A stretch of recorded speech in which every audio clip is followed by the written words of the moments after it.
Hey, what's up guys? John here. A lot of people are talking about food shortages. Is it going to happen? Is it not going to happen? Well, some big information's come out and I'm going to share it in this video using mainstream content so that you can share this with friends and family, maybe that they're on the other side of the political side. You know, everything today is, left or right. I'm straight down the middle. I'm not political by any means. So when I use mainstream information, mainstream content, it allows an open dialogue, and ultimately that's my goal, for us to have a conversation about this and try to make some change, right? But this is absolutely insane. This is crazy. Please hit the like button. When you hit the like button, YouTube's going to share this content to educate more people about what's really going on. Normally I talk about personal finance and real estate and investing.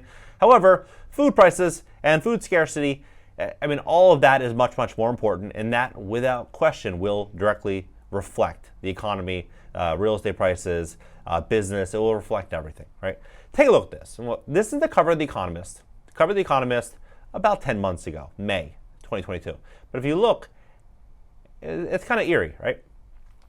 But look at how these dots connect. So the Wall Street Journal puts this out about a week and a half ago, February 14th. To save money, maybe you should skip breakfast. A lot of people have talked about this. It's viral. It's been somewhat viral. But this came out, National Geographic says the U.S. commits to tripling its protected lands. Here's how it could be done. Now, I'm not issuing any type of theory or but what I am going to do is I'm going to show you. So this is what they're saying it is now. This is 289 million acres protected, right? They say that they want 729 million acres. And if you look at this map, it's substantial. Right? It is substantial, 729 million acres, and that's in the next 7 years. How do you go from 12% to 30%? And you might say, okay, well, this is just National Geographic. No. Give me a second here. So when we start to look here, they say that these, let's see here, it's right here. Meeting the 30 by 30 targets will require improving conservation on lands that now is in private hands. Around 70% of land in the U.S. is owned by individuals or companies. We need private landowners, livestock producers, and tribes.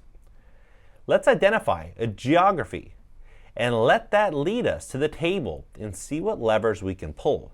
Now, when you look at America, America is built on the backs of farmers, built on the backs of hardworking middle-class Americans. Now, these farmers, they've had their farms for generations. Do you think that they're just going to, take some fiat currency for it? No. They want to keep passing the torch on to their offspring. They don't want to let go of this farmland. So how do you get to a place to where you have 729 million acres that are protected in 7 years, right? How would you get there? Even if you knocked on every single door, it would be pretty hard to get there.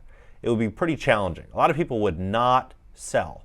So you ask yourself, this situation here, this actually just happened in Nebraska 17 hours ago. Another situation. Now, am I saying it's all connected? No, I'm not. I just want to confirm, I'm not saying that. But if you look at it, this is Ohio, this is Texas, this is South Carolina. Granted, this is all in the last 2 weeks.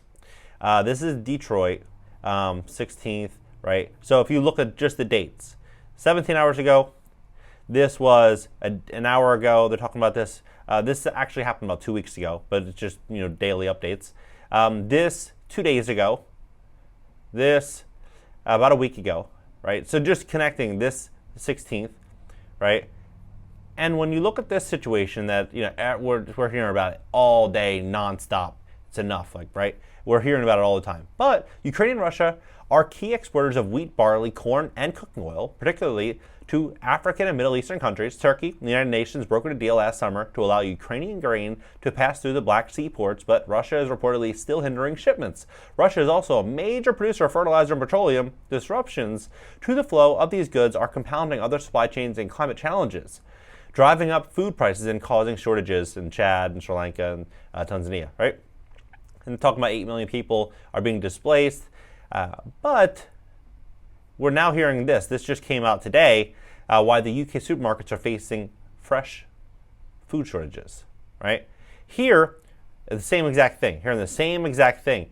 But now what we're seeing here is 100,000. This is just 3 weeks ago in America, 100,000 chickens And then we're seeing the same thing now. This is New Zealand. This just happened 2 weeks ago, 50,000.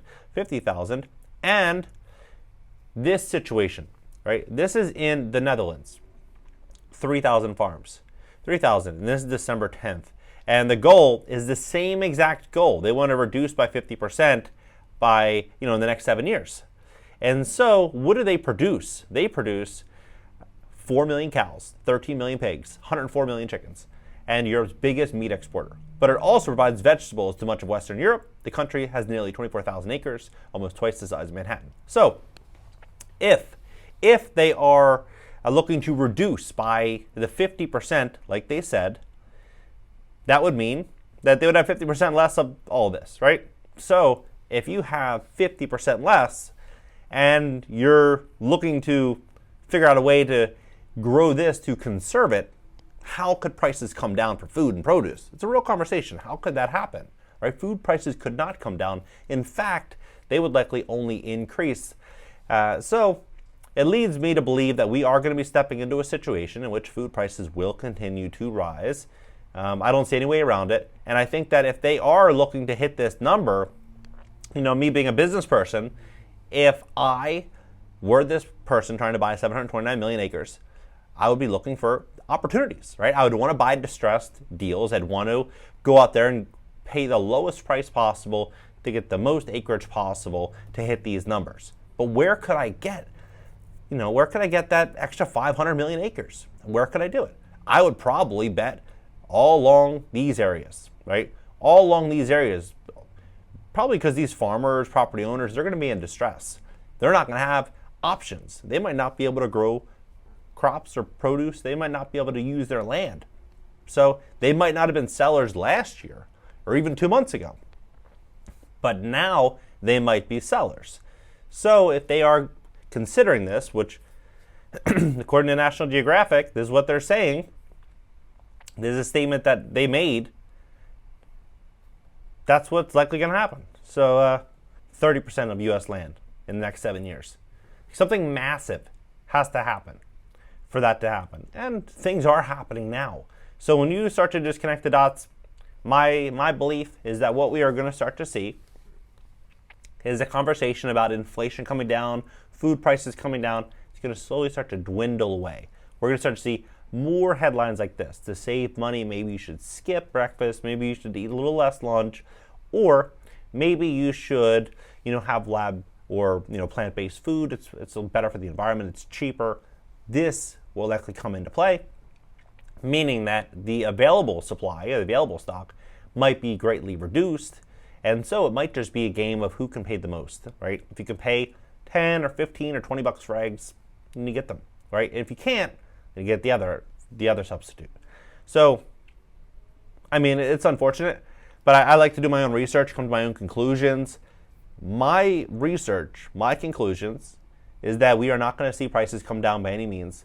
Everything is likely going to go up. I have said for the last 18 months that I actually believe rent is going to be coming down. I think property rent is going to be coming down. And the reason for that is because food prices, insurance, utility bills, cost of living, everything else is going to rise. There's going to be less people able to pay these high prices. You're going to start seeing more defaults across the board. So we're going to see a lot of restructuring in this economy, especially with roughly 17 trillion in existing consumer debt, not including mortgages. Big changes coming. Drop it below, hit the like button, and subscribe here. I'm on my second channel. And if you are in a situation, this situation may be bad credit, maybe adjustable rate mortgage or adjustable rate credit card debt, and you need to refinance, we'd love to help you. Fix your credit at GreatCreditFast.com. That's GreatCreditFast.com. Give us a call at 561-430-5900. We will build out a tailored plan to help you fix your credit so that you can position yourself for all these big changes that are going to be coming to this economy. Because it looks like 2023, it's going to be a hell of a year. 2024, it's going to be even worse. We're moving slowly into massive change. This is the moment where you need to really go through your finances and build out a really good plan to put yourself in the best situation possible with credit lines. You don't have to use the credit lines, but have them open. Position yourself to where you have options, because I believe options will be the real wealth. Being able to pivot and move with the times, because times are moving, the world's moving fast. Drop below, talk about it. Catch you guys in the next video.